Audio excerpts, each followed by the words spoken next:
keeping you informed and engaged. Now more than ever. This is Sekulow. We want to hear from you. Share and post your comments or call 1-800-684-3110.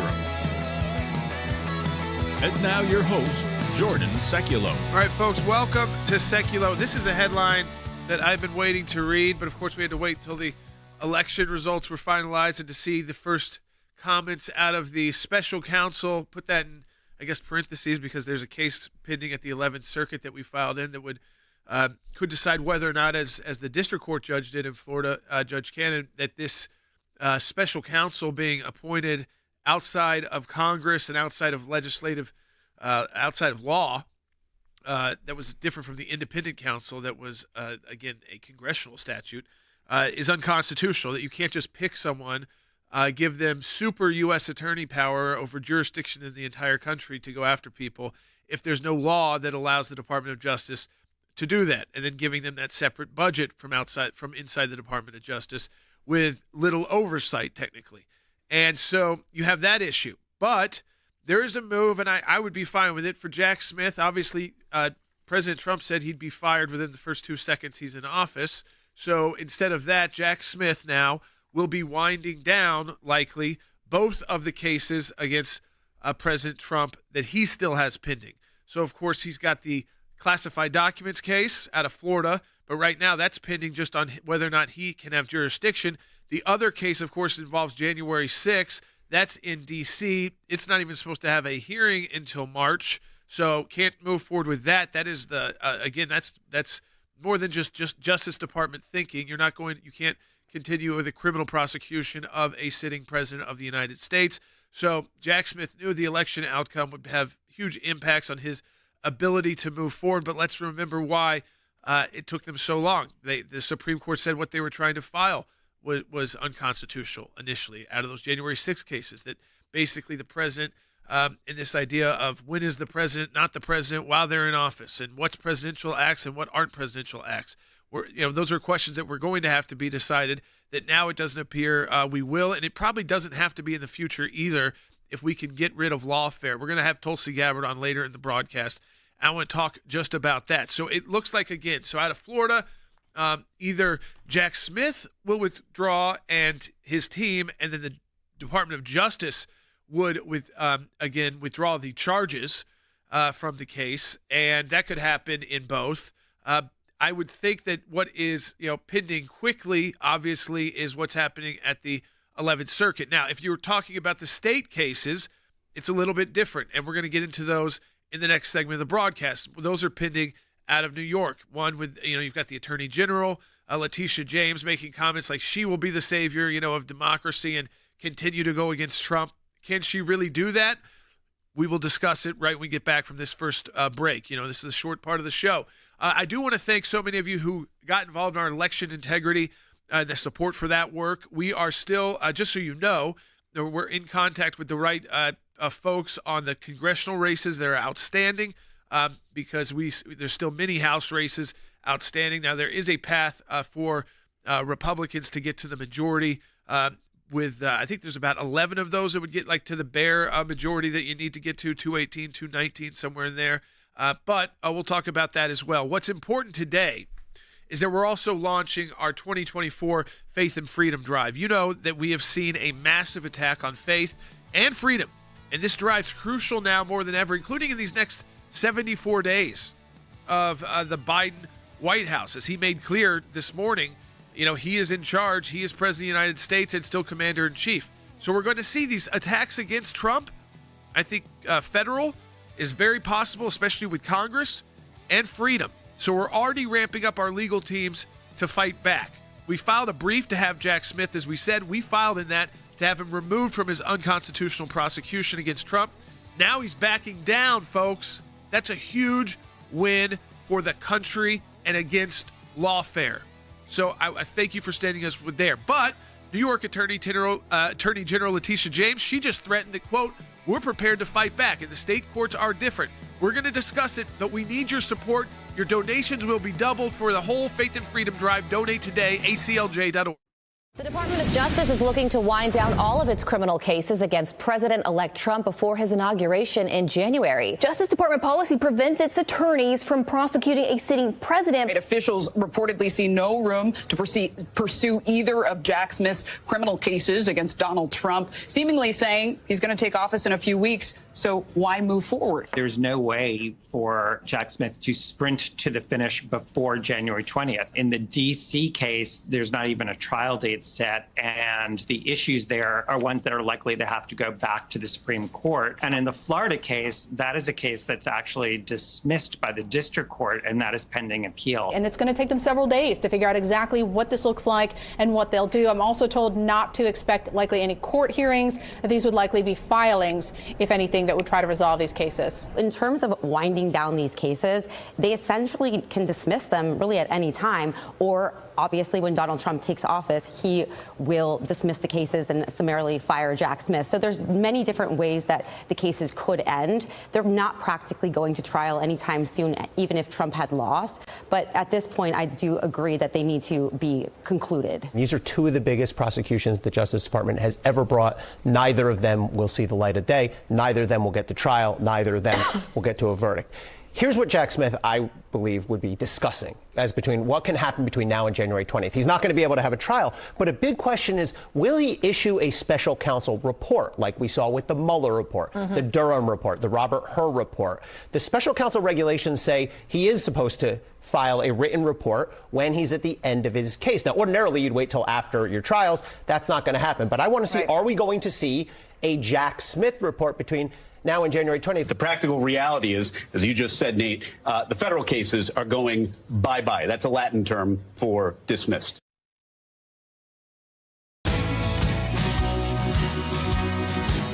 Welcome back to Sekulow. If you got questions about this, 1-800-684-3110. And, of course, about the future as well. We'll be talking to Tulsi Gabbard about that, part of our ACLJ Sekulow team. She'll be joining us to talk about those priorities that the team's already working on. Transition teams are already in place.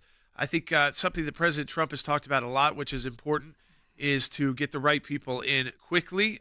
You remember how, even going back, how Jim Comey tried to utilize the fact that the American people wanted to elect an outsider from politics, so that in those first couple days in the White House, because they were not all folks who were, again, and even appointments then, that were used to being in that position, the FBI agents just walked right in and, were talking to people. And that is something that should not have been allowed, and that's something, again, that won't happen again. So I think it's going to be I think with the cabinet process, you're going to see, again, a much deeper look into people that, one, they share the actual vision of President Trump. They don't just want the position, trust that they'll carry out the policy dictates of the president as well. So we can talk about that with Tulsi Gabbard when she is on. I'd like to hear from you on that, too, at 1-800-684-3110. Now, what's important, too, is the legal issues. And a lot of people have been asking, what happens to all these legal issues? Remember, the big part of the campaign was he's a convicted felon, and what's interesting is, let's go right to that case. So we talked a little about the federal cases. We'll do that again in a minute. But the state cases.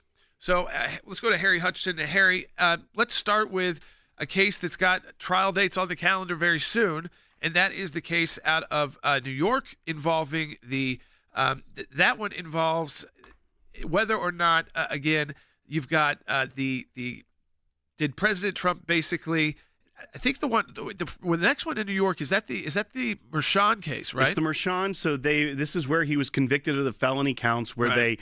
the kind of felony counts, exactly, right? The business dealing. So you remember saying you were inflating the numbers to get the loans, and somehow that is criminal. What do we think is going to happen in that case? Because there's an upcoming hearing in that. I think there's a hearing either this week or next week. And as I recall, Judge Marchand has set a sentencing date toward the end of November.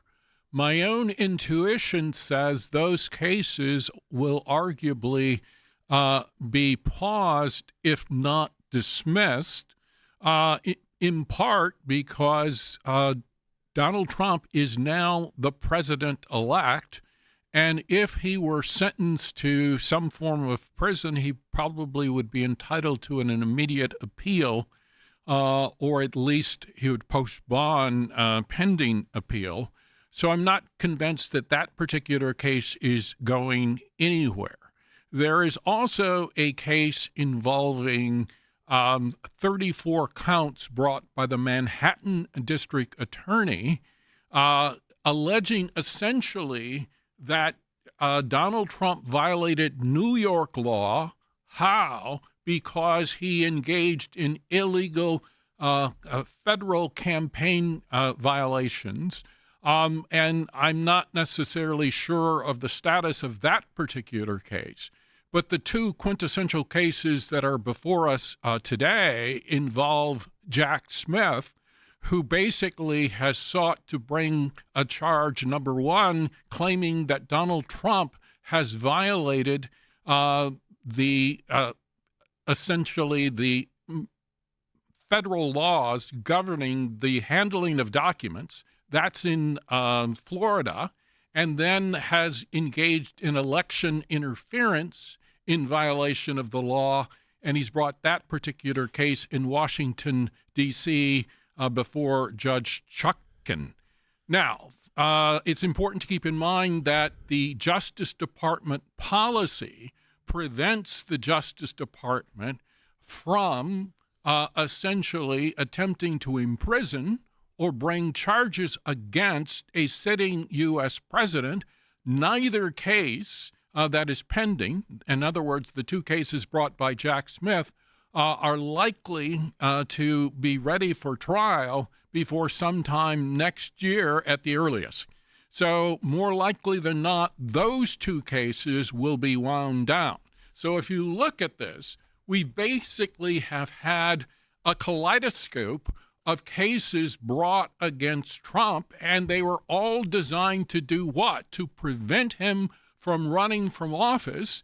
Meanwhile, bringing all of these legal cases has backfired. It has made Donald Trump stronger, and hence he won an overwhelming victory a few days ago. So, Will, on Tuesday, Judge Merchan has set a date. Really, this is for him to decide whether or not the conviction should be tossed at this point. Right. And there's a lot of discussion that he may dismiss the felony counts. So that whole idea that, he's a convicted felon of 34 counts, that goes out the window. Those were controversial to begin with because of the issues we just talked about with Harry. And again, I don't think we have to get bogged down in this. If this moves the way it is looking like it will move, that maybe he tries to keep the misdemeanors. Of course, you can appeal those, and President Trump's team can appeal those, but that doesn't really put any kind of delay or harm on the president from being able to move forward with the transition and his administration. It also would, all of these moves really pull a plug, Harry, on the kind of any attempts by congressional Democrats to say, well, he's a convicted felon, and thus, under some 14th Amendment issue, because we're not even going to get to those cases. So on insurrection, all of that, he was, first of all, Jack Smith really didn't bring those charges technically, but second, the idea that there's even felony counts out that may be done as well, which should make the transition for President Trump a little bit easier when they are certifying the election on Capitol Hill.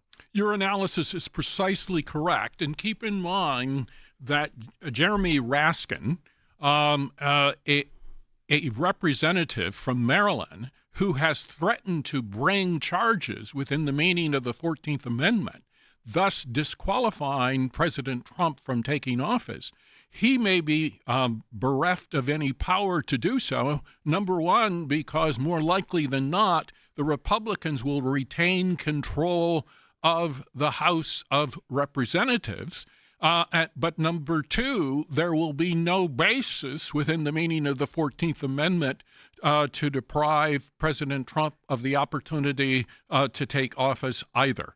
So I think at the end of the day, the 14th Amendment disqualification claims should likely disappear, but we should never underestimate the willingness of Democrats to try to stretch the law, to try to stretch the Constitution, to go after President Donald Trump. Yeah. I mean, so you've got, again, I think you're going to see action, obviously, on the federal side What's interesting too, Will, is that you've got, of course, Tuesday we filed in cases at the 11th Circuit, the one to question whether or not the special counsel should even be constitutional. I don't think we're going to get a final decision on that now, but we filed, and we would be ready to fight that battle in the future if that is tried to be utilized and weaponized again against President Trump, who ultimately has the authority to fire those special counsels, and said, you know what, to Jack Smith, and made it clear he's going to be fired one way or another. Those cases are not going to be moving forward. And I think Jack Smith hopefully will do the right thing, not even put the new president into that position, and knows that under the policies you got to withdraw. And then out of New York, I mean, Letitia James is talking tough, but those are civil cases. I mean, so right. Yes, it's a big bond that President Trump had to put up, but ultimately, again, they really have little impact on running the country or this whole idea that he's a felon. That I think those are going to get tossed aside hopefully next week. And the other charges there on the misdemeanor counts probably can be appealed because those are very weak. And then you look at the felony counts. I think Letitia James can say whatever she wants about being tough on Donald Trump, and they're going to still be this somehow basically keep suing him in state court for civil issues, I guess, that, again, as we've seen from President Trump, he's somebody that's not going to be distracted by that. And people also shouldn't forget the RICO case in Georgia, where Fani Willis was not taken off of it. But there will be there was oral argument in the appeals court in Georgia whether or not to keep her on, and we should expect a ruling by them sometime early next year. I have a feeling, especially with the political temperature, that they will dismiss her from the case, which that case will go away as well. But one more thing about Jack Smith before we move on in the next segment is that case down in Florida, the one that we just filed in, that's one I think the Department of Justice doesn't have to get out of to some degree, but really wants to, because it's already been tossed, the case against Trump. Right. What they're appealing is whether or not that Jack Smith, a special counsel, could stay on. Since it's only a lower court ruling in one district in the United States, I think the DOJ, for policy purposes, would rather get out of that as soon as possible so that they don't have now an appeals court ruling potentially saying that special counsels are unconstitutional. I think that they want to try to preserve that power, and they're in kind of a tricky spot right now. Yeah. All right, folks. We will continue to update you. As I just said, we have launched today. It's our 2024 Faith and Freedom Drive. This is what prepares the ACLJ, not just these next couple of months, but also to start the year, that we have the resources ready to go to make sure we get the right people confirmed, the right cabinet confirmed, those battles, anything that comes up in these House races that is remaining. We're ready to go there. We need your support. You're able to double the impact of your donation so we get this right this time, right from the start, and they can get a running start in Washington, D.C. Support us. Donate today, aclj.org. Rick now is joining us now. And Rick, I texted to you, I think it was already today when I did it, but you have been someone, and you deserve credit for it on the broadcast. You've been fighting for President Trump and his ideas for really the last 3.5, almost 4 years on this broadcast, traveling the country through midterms, through different election cycles, working to get this country back on track. So I just want your first reaction, Rick, when you saw the numbers start coming in, not just the ideas that it looked good going into election night, but the actual votes. How did you feel? I mean, Donald Trump just crushed it. He was the campaign manager. He was the campaign spokesman. He was the campaign chief strategist. What we have now learned is that Donald Trump has been running ahead of every single politician who is winning in these elections from the Republican side. He is the leader of the party. We're going to be talking about for the next 20 years who the Donald Trump America First candidate is, and he deserves every single credit for this. Yeah, I mean, I think so. I mean, he was, listen, even before being shot, I mean, and I say that, Rick, really honestly, I mean, the legal lawfare that was launched against him, I mean, we spent 2 years fighting back on that. I mean, I did interview. I remember getting up at 5 in the morning every day doing interviews on Fox and Newsmax, those places, just trying to update people, but also trying to keep people calm that this would not impact his ability to run the race, that he's not the kind of person that this would sidetrack. And he proved that as well. how tough he was, not only dealing with that, but dealing with the threats that he faced and the actual attempts on his life.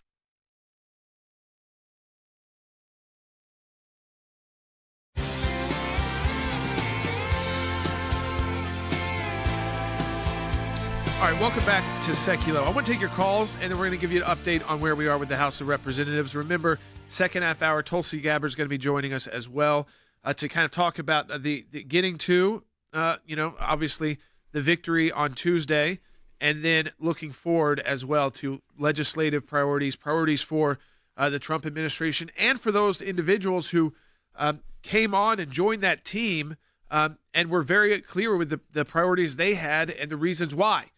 They decided to make the bold steps of whether it was RFK on endorsing President Trump and campaigning with President Trump, or even doing the events just with him and Tulsi together to bring in new people to the party. And I think that's why that definitely added to these numbers that we're seeing in the popular vote. I mean, the fact that, Will, before we take to the first caller, that it looks like, I mean, again, all the votes have to be counted. There's still a lot of votes left out there that will affect the popular vote, obviously.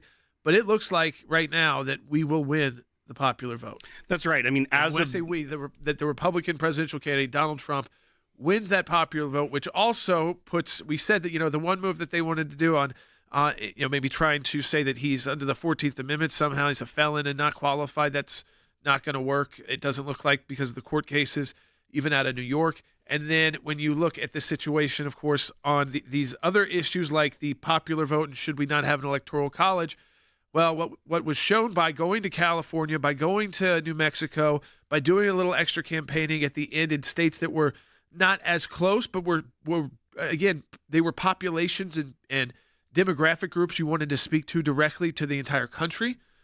That's, again, it's how you can kind of get over the edge. It shows you that if Republicans, if you just do a little of that, of course, that's not how you have to win the election. You don't have to get to the popular vote, but it shows if you want to, Will, that we can actually win the popular vote, which I think would scare most Democrats away from trying to take the Electoral College away and thus the power of smaller states in the country. That's right. And when you look at where the popular vote tally is right now, President Trump leads by about 4.7 million votes. Now, California has only reported about 60% of their votes. They're kind of slow out there at turning in their returns, but you can expect that maybe she'll net a million or two more from the outstanding races because they are coming from more liberal parts of the country. It'll be closer, but it's a pretty tough hill to climb for her to make up 4.7 million votes in these last days, and as we're waiting for everything to be certified from some of these states. So I don't think that she'll eclipse it. That's a big win for the Constitution, because all of this chatter about the popular vote being the way we need to go, which will disenfranchise. You're not legitimate exactly. president if you don't win it. Well, I mean, what are they going to say now? Because, like Will said, if you come in with a 2 million margin, even if she gets up some on that, I mean, that's not even close. So what are you going to say, that he's not legitimate because, one, the charges against him are being dropped federally. Two, even the state charges, it looks like, are going nowhere.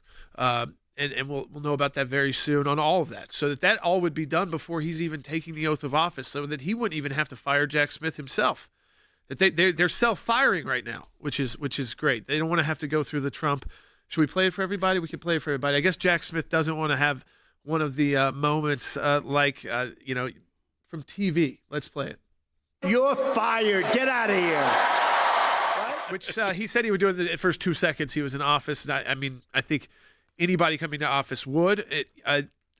What we get to calls. I think what's important here, though, is that a couple major attempts at restructuring our entire country and election system in a way that's worked, in a way that does work, and we saw it in this election.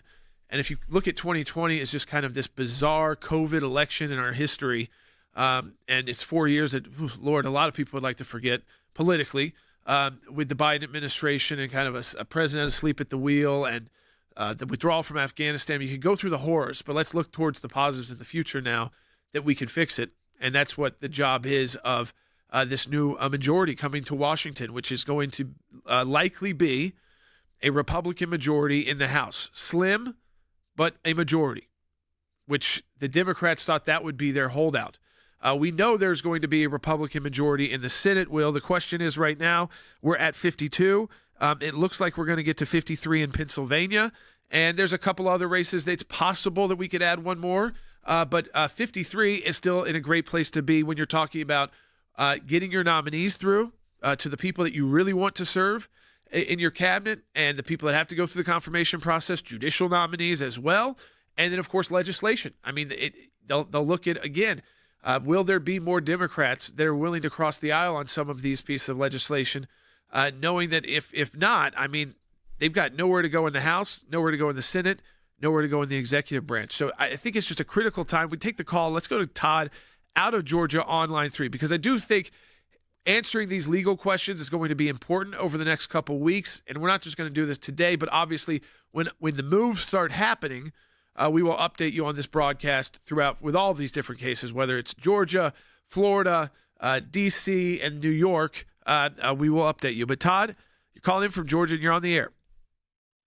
Yes, my question is there an update in the hush money case with?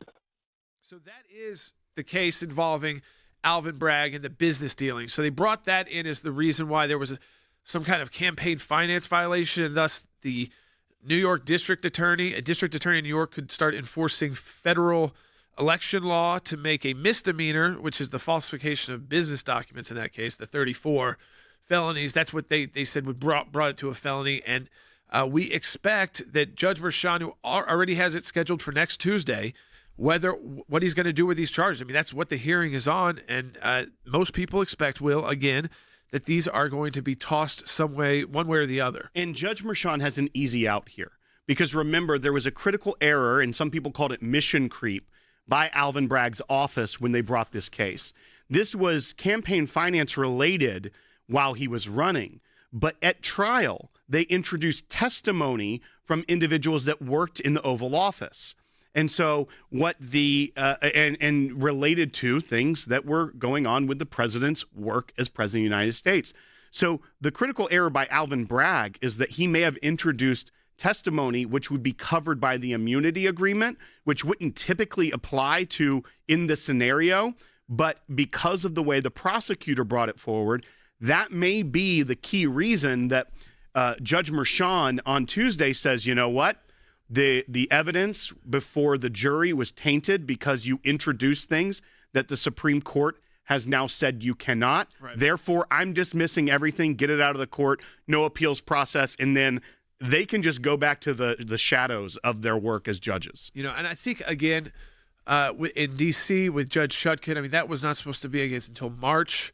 That is involving, of course, the federal. So that will get done with Jack Smith. And that was the other one involving. I bring that one up again because that was the one that they were going to try and tie to some reason not to potentially some move not to seat him. Now, if Republicans stay on track and get to that 219, and hopefully the number's bigger, and they've got the Senate, and of course the White House, none of those moves would likely go anywhere. And what is going to be important for these first 2 years is we get to that 219, the left, which I think is going to be on fire under President Trump, we'll see, but I think they will, is not going to be able to bring a bunch of bogus impeachment trials to waste everyone's time, including the president's, while he's got these 4 years to do the work that the American people overwhelmingly voted for him to be in charge of, whether you look at the Electoral College or the popular vote. Support the work of the ACLJ. We're now launching our Faith and Freedom Drive. That means, again, it's connecting to these House seats that are remaining, if any work needs to be done there. Of course, these remaining cases involving Jack Smith, we filed in there, and that looks like it's going to be a big win. But with Letitia James, we're prepared to fight back too, if necessary. We need your support. It's our biggest and most important 2 months of the year. The ACLJ's work at the UN Human Rights Council is extremely important. The Human Rights Council is the entity within the United Nations body that is responsible for promoting and protecting all human rights. As the UN is currently the international stage to address these issues, we want to make sure we are there speaking up for the victims of religious persecution who are often dismissed and overlooked. Ministry of Presence is actually a very effective tool when fighting for justice. Through our European Center for Law and Justice, which is an NGO, we participate in each session, drafting written submissions and delivering oral interventions covering the most egregious human rights and religious liberty violations. We are committed to defending religious liberty and human rights worldwide, and we will continue to be actively engaged at the UN Human Rights Council and with its subsidiaries every chance we get. Visit aclj.org for more information. Keeping you informed and engaged, now more than ever. This is Sekulow. And now your host, Jordan Sekulow. Fired. Get out of here. That would be Jack Smith. Just to update people, if you're just joining us on the air, Jack Smith, the special counsel, whose special counsel status, by the way, we also filed in the case that's pending at the 11th Circuit Court of Appeals, has been revoked by the district court, in this case out of Florida, the case involving the classified documents, and they will have to decide again, do they even want those cases to move forward about whether or not the special counsel is even constitutional?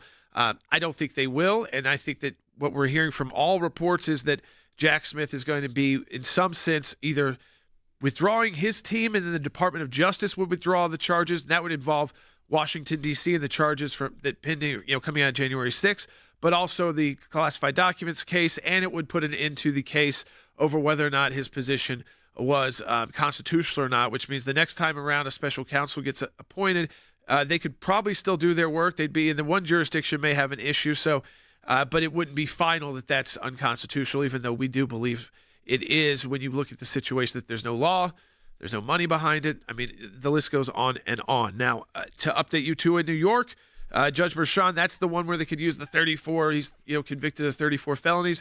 Well, Tuesday he's got a hearing to decide what to do. As Will explained, there's evidential problems there because he brought in people that now would have been covered likely by the presidential immunity case out of the Supreme Court. And so it gives him an easy way to say, you know what, this whole thing is tainted. And we're throwing at least these felony counts out, probably the whole case with the misdemeanors too. But if those are moved down to the misdemeanors, that becomes, again, a question of money, and that will be appealed by President Trump's attorneys. Same thing goes, again, with Letitia James in those cases that are the civil cases involving, again, the buildings. Remember, she won the seizure, and President Trump put forward the bond. I think that there's going to be, again, serious issues there, but that is not; those are not criminal matters. And then, of course, you look at Georgia, and there's hearings coming up there about whether or not that Letitia James should be able to remain in any way as a DA in that case with all the problems. So they weren't even close. They were like, those were starts and stops, and a lot of this was self-created. And that's what should happen when you're engaging in political lawfare, which I hope we've lived through as a country once and for all and don't see again, and that we're able to get into Washington, D.C., and this is what is going to be so important with the work of the ACLJ, is to get into Washington, D.C. and assist in making sure the bad actors in these agencies aren't making decisions that can continue eroding the system of justice we have, our legal system, and eroding the confidence we have in our government. And you remember, sometimes you say, oh, well, since President Trump, maybe ACLJ won't be as busy. We were busier. There were probably more lawsuits filed by the ACLJ against the federal government while President Trump was in office than maybe even the Biden administration over these 4 years. And we'll have to look because, again, the Biden administration, there still might be more lawsuits. They've still got 74 days left, so we might not be done with filing lawsuits there.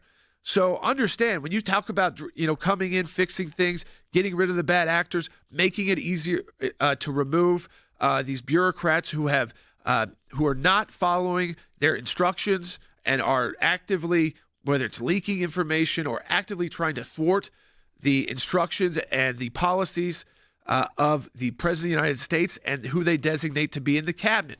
Now, this is going to be important, too. There will be battles. I mean, yes, there are 52, it looks like, Republican senators, hopefully 53. That should make it a little easier because even if you lose a couple of the very moderate Republican senators, you've still got 51, right? So, but we know that even if the numbers are there, they will go after these people and try to ruin them and their reputations before they ever get to the job. So part of our work will be is with those, if good nominations are made, to get behind in their support. It's why we have the ACLJ. It's why we have ACLJ action all ready to go on Capitol Hill. But we need your support. And in these 2 months, we put together really our budget for the beginning of the year. So we know exactly what we've got to spend and are ready to go. You double your impact your donation. So if you donate $25, that's like $50. Right now at our Faith and Freedom Drive, donate today, aclj.org. We need that support to be ready. President-elect Donald Trump is already in the process of meeting with his transition team and strategizing about how he will fill his next administration. What's interesting is that he's really casting a wide net. We're excited to have so many people excited to be part of this administration and unifying the country. So I think what you're going to see from this transition, is going to be a unified front. And he also wants people who are willing to shake it up. That means the intelligence agencies, the National Security Agency, the CIA, the State Department. What's going on at the Federal Trade Commission.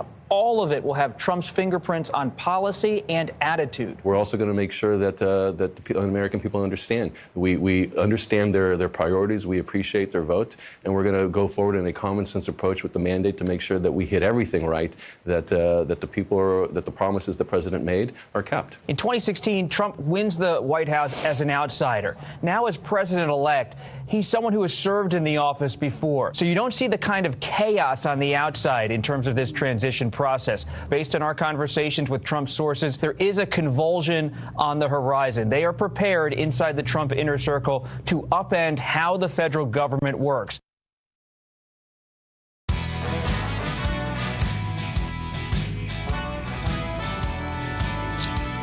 right, welcome back to Sekulow. We are joined by Tulsi Gabbard, who's part of our Sekulow team here on the broadcast. And Tulsi, first, just give everybody a sense. I know they've been looking forward to hearing from you of what it was like, one, to join that team and those last couple months running up to Election Day, and then, of course, seeing the results of all of that nonstop work that you've been engaged in, sometimes on your own on the campaign trail on behalf of the campaign, sometimes with RFK Jr., in bringing in, I think, a whole new group of voters, Tulsi, that may not have even considered voting on Election Day, or were looking for how this administration coming in will be different. And now that we know people like you and RFK Jr. will be around, but what was it like just to get our team who's been, getting to know you over the process you've been on air with us leading up to and then on Election Day? Yeah, it's been quite incredible, especially on election night as we all were watching those results roll in, really to see how the American people's voices were heard. What I saw and felt was just so hope inspiring, because when you look at what happened throughout this campaign, really frankly what happened since 2016, everything that the power elite and the Democrat elite, the national security state, the military-industrial complex, everything that they threw at President Trump, everything the propaganda media threw at them, everything with big tech trying to manipulate what information we're allowed to see, the American people saw through it. And they voted for a president who has clearly shown through his record and through his message to the American people in this campaign that he stands for free speech, that he is eager to bring prosperity back to America again and make life easier and better for the American people. And as he has said over and over, that he is the president who wants to end wars, not start them. It was hope-inspiring to see that in this democratic republic, when we use our voices and when we see beyond Democrat versus Republican, but look for a leader who's going to put the American people first, it works. And so now the real challenge lies ahead of just helping, as I'm here in Palm Beach now, to try to help President Trump with great options and a good team of people to help support him in carrying out this work once he takes office. Yeah, I mean, that's the next question, Tulsi, which is, we know, of course, that looks like we're going to have we've got a Republican Senate, might be with 53, possibly with 54, but 53 looks more likely right now as votes are still being counted, which is crazy. We could talk about that on the side on a whole other show.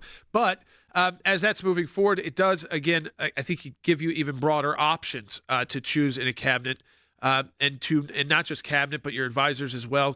Anybody who's got to go through that confirmation process that we know now with majorities in the Senate can't be totally stalled out by Senate Democrats who just are trying to usually ruin some. They try to pick and choose a few that they try to ruin their lives, even if they are going to get ultimately confirmed. But we know that's a key, as you said, to getting as president. You've got to put those people in place because of all the things we're talking about are big issues that takes more than one person, takes more than just the president, but a team willing to implement it and pushing back against a bureaucracy which has not been friendly and is probably not going to be friendly at the beginning. But what do you see from you too? I mean, because I think it's unique because you joined that team. That what do you see as like top priorities? I mean, obviously we know free speech and the ideas of protecting the First Amendment, but the actual what legislative things we can get done in policy-wise when it comes to this kind of messy situation we're in the world with Russia and Ukraine, the Middle East as well. Yeah, well, the first thing, as you said, with the people that President Trump chooses to be a part of his team, in my view, they're going to have to be ready to really fight. And it's not just we got to be clear-eyed about what the challenges are going to be. There are some Republicans who are serving in Congress who are pretty entrenched in that establishment, people who President Trump has had to take on before and in these battles that ultimately he has won, and not just electorally, but with policy. So really this is going to require having a strong team of people who are not thinking about what their next job is going to be or the big book deal they plan to have at the end of it, but people who are really willing to go to fight and battle on behalf of the American people to be able to get President Trump's agenda enacted. It's not, you were talking a little bit about the confirmation process. Obviously, that's where it starts.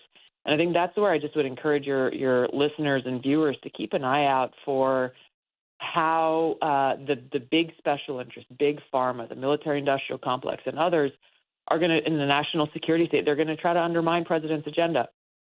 We got to remember that these are people who do not respect our democracy.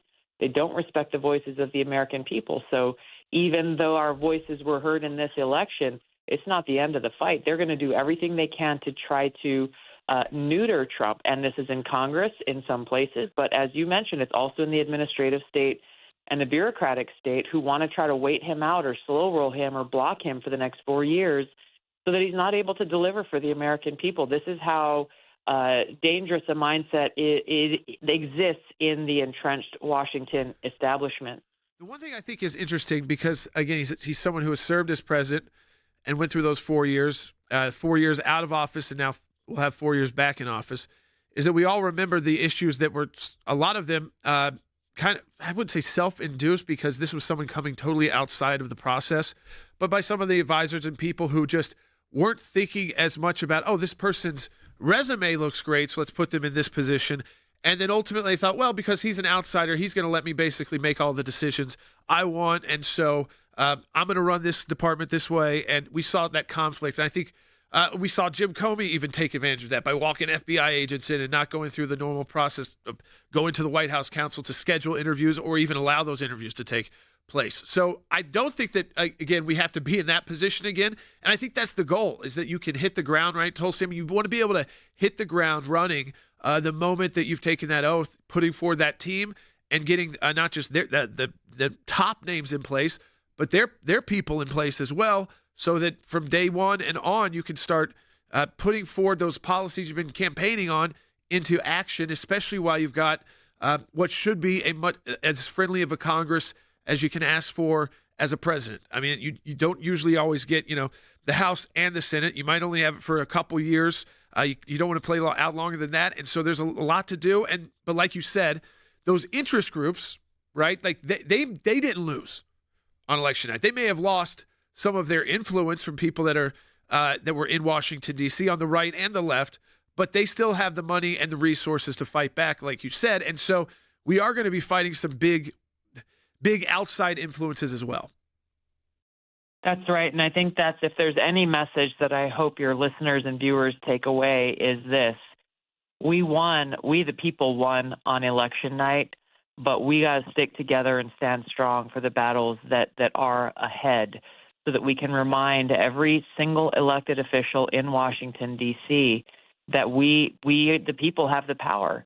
And so if they start to bend to the interests of these major corruptive and corrosive entities and organizations, and they make decisions that are not in support of the mandate that President Trump has brought forward, we have to hold people to account in every way possible.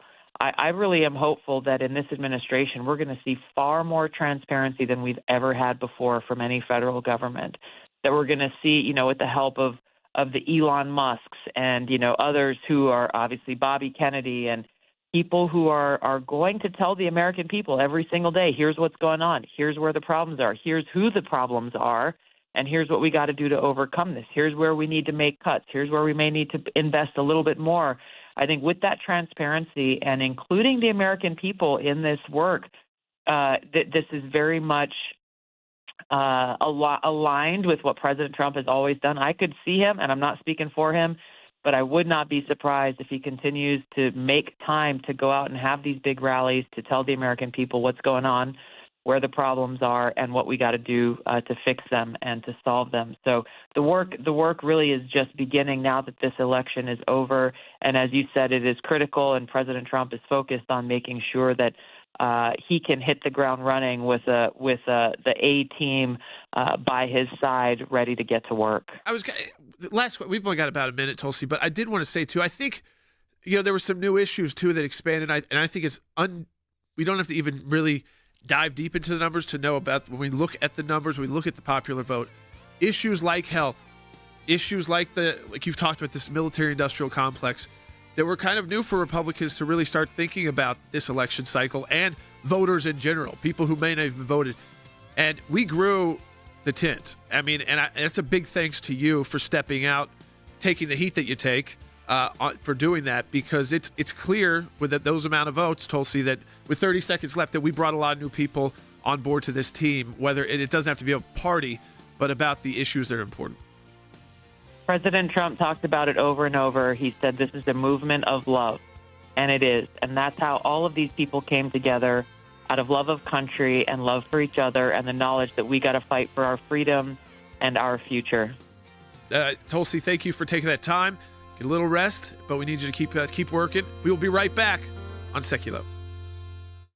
The Department of Justice is looking to wind down all of its criminal cases against President-elect Trump before his inauguration in January. Justice Department policy prevents its attorneys from prosecuting a sitting president. Officials reportedly see no room to pursue either of Jack Smith's criminal cases against Donald Trump, seemingly saying he's going to take office in a few weeks. So why move forward? There's no way for Jack Smith to sprint to the finish before January 20th. In the D.C. case, there's not even a trial date set, and the issues there are ones that are likely to have to go back to the Supreme Court. And in the Florida case, that is a case that's actually dismissed by the district court, and that is pending appeal. And it's going to take them several days to figure out exactly what this looks like and what they'll do. I'm also told not to expect likely any court hearings, that these would likely be filings, if anything, that would try to resolve these cases. In terms of winding down these cases, they essentially can dismiss them really at any time, or obviously when Donald Trump takes office, he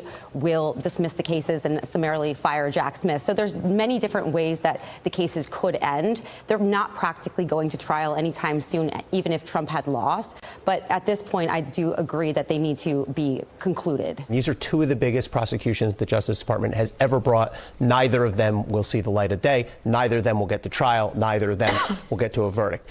Here's what Jack Smith, I believe, would be discussing as between what can happen between now and January 20th. He's not going to be able to have a trial, but a big question is, will he issue a special counsel report like we saw with the Mueller report, the Durham report, the Robert Hur report? The special counsel regulations say he is supposed to file a written report when he's at the end of his case. Now, ordinarily, you'd wait till after your trials. That's not going to happen. But I want to see, are we going to see a Jack Smith report between now and January 20th? The practical reality is, as you just said, Nate, the federal cases are going bye-bye. That's a Latin term for dismissed.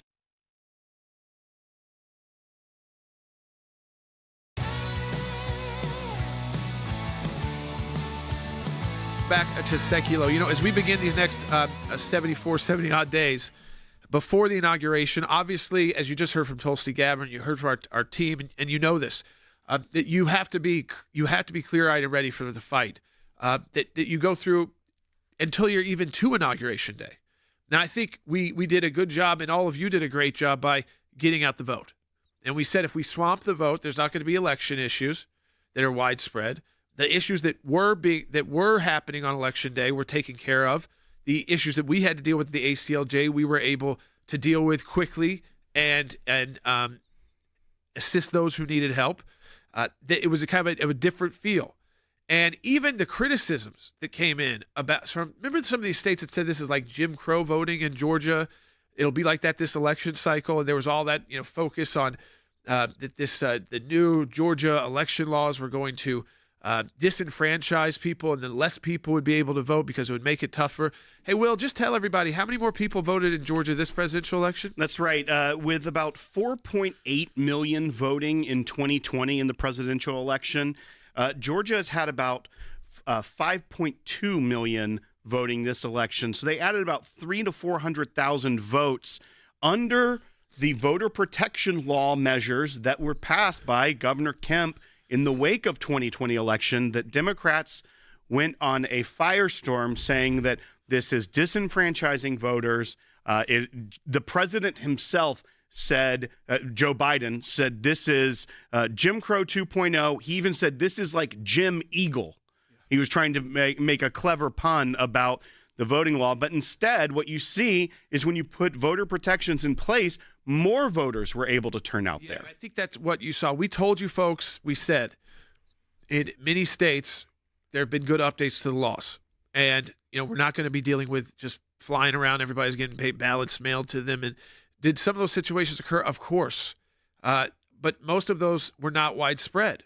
And so what we had to handle was not mass confusion. It was issues here and issues there. And that's, again, a machine doesn't break, or if they need to recount the votes because it wasn't put away properly. That poll watcher saw it, and Maricopa County put the votes back through.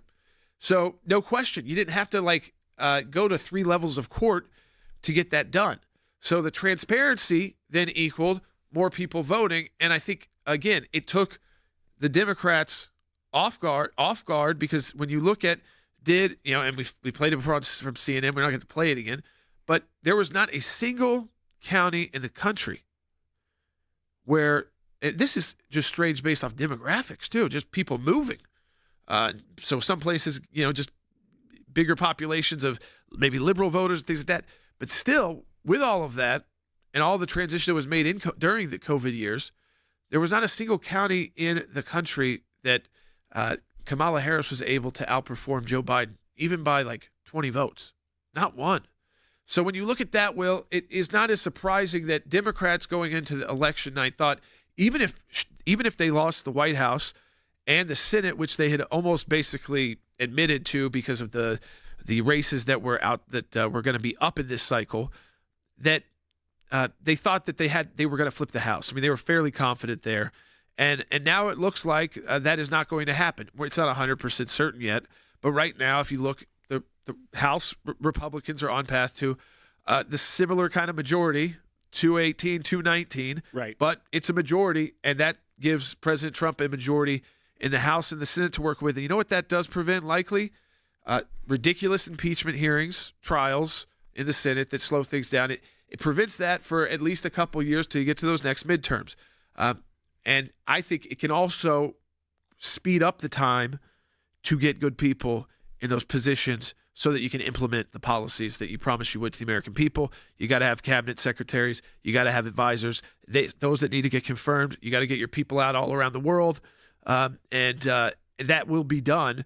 And I think that people are going to be really excited about who's named, so there won't be some of those issues that we all dealt with, and we dealt with, directly as attorneys this time around, and that's great. That I think that there is something that President Trump will take away for that first 4 years, and that was what he said was the number one issue that he feels like he made errors because of just being new to politics was some of the appointments he made and the time it took to get those folks out.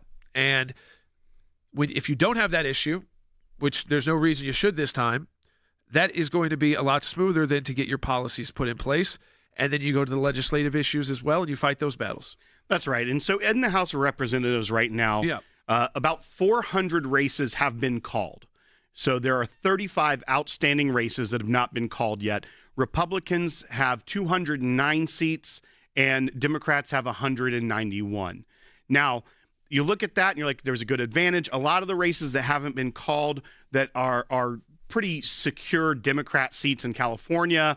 They haven't tallied all their ballots there yet. They can't be like Florida and do it, within an hour.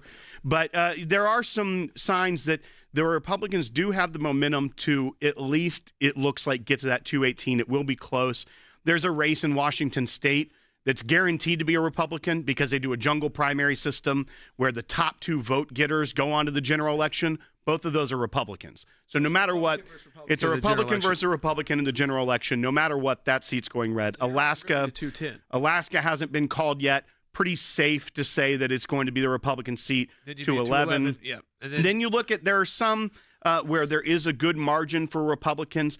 Then there's races like this. This one is Iowa 1st District. The Republican leads there by about 800 votes, but they are done counting the ballots. There's going to be a recount there most likely, but it's only a 400,000 vote total cast in this race, making up 800 votes in a election like that.